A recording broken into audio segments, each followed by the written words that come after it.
What if you could significantly reduce your company's tax liability while supporting important development projects across America? Welcome to the world of purchasable tax credits, a powerful financial tool that's transforming how businesses approach tax strategy. Every year, billions of dollars in tax credits are generated through renewable energy projects, historic building renovations, and community development initiatives. But here's the interesting part. Many of the companies generating these credits can't use them all. That's where opportunity comes in. These credits can be purchased by companies like yours at a discount, meaning if you buy $1 million in tax credits, you might pay only $850,000, instantly creating $150,000 in value.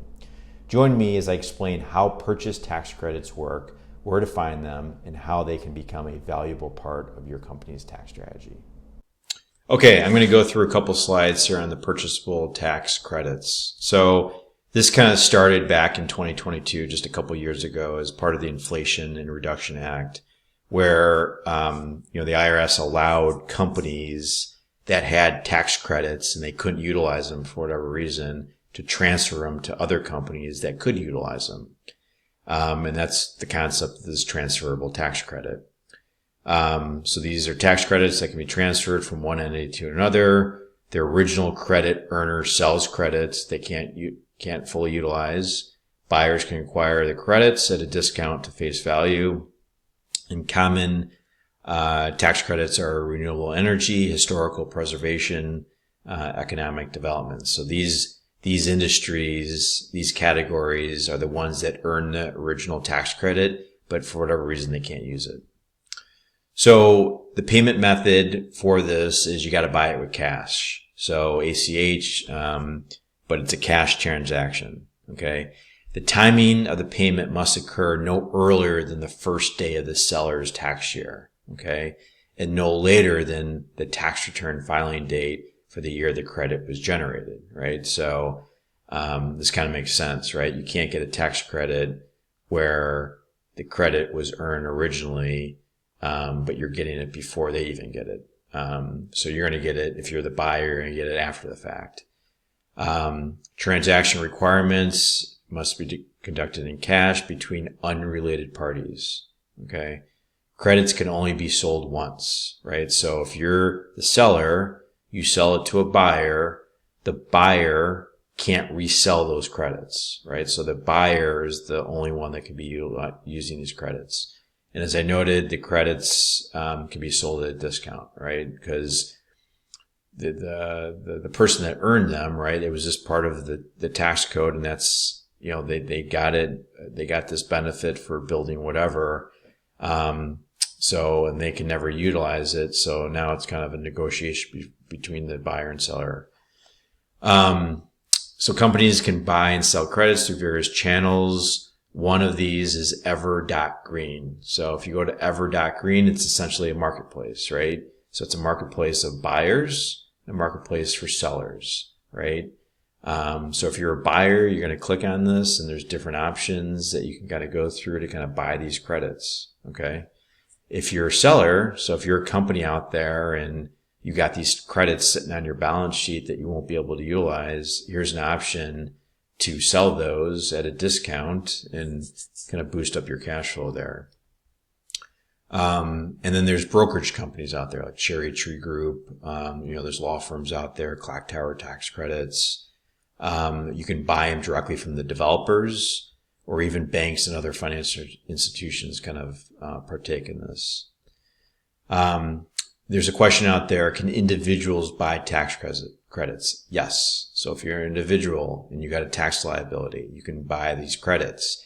However, you're subject to the passive activity loss rules, which means that you can only use these credits to offset other passive income.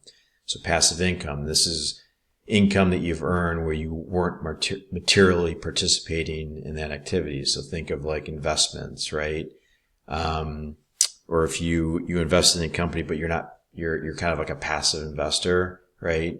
But you can't use this to offset like your W-2 income. Okay.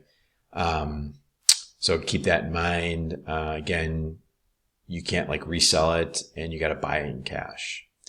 So here's like an example, right? So you got solar energy investment tax credit purchase. So you got the solar developer, right? They're the seller. They completed a $10 million solar project, okay? They earned $3 million in tax credits, right, as part of this project, okay? And this is just, there's tons of tax credits out there, right? Ones that I talk about a lot is the research and development tax credit. There's another one here. So solar developer, they got $3 million in tax credits. They cannot fully utilize these credits due to their insufficient tax liability, okay? So they won't be able to use these. You got tech company, right? They're the buyer, has a huge tax liability, and they're trying to reduce it. So they agree to purchase $3 million in tax credits, okay? Transaction, they negotiate a price of 92 cents on the dollar. What does that equate to?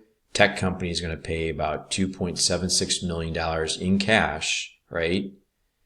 And solar developer is going to receive $2.7 million in cash, right?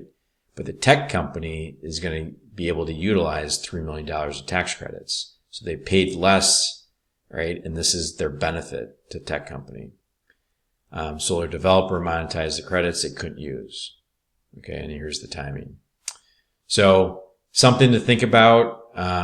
Again, there's pros and cons, and you should, kind of lay everything out and kind of really plan about this. But, credits kind of going to be used, up to 20 years, right? So if you have these credits and they're sitting on the books and maybe you can't utilize them now, right? And you're kind of eager to sell them to kind of get some cash.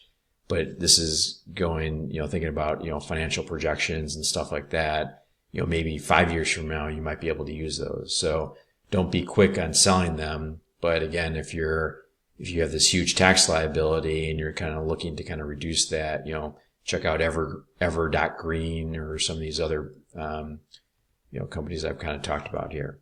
Thanks again for watching. If you have any questions, leave them in the comments below. Thanks.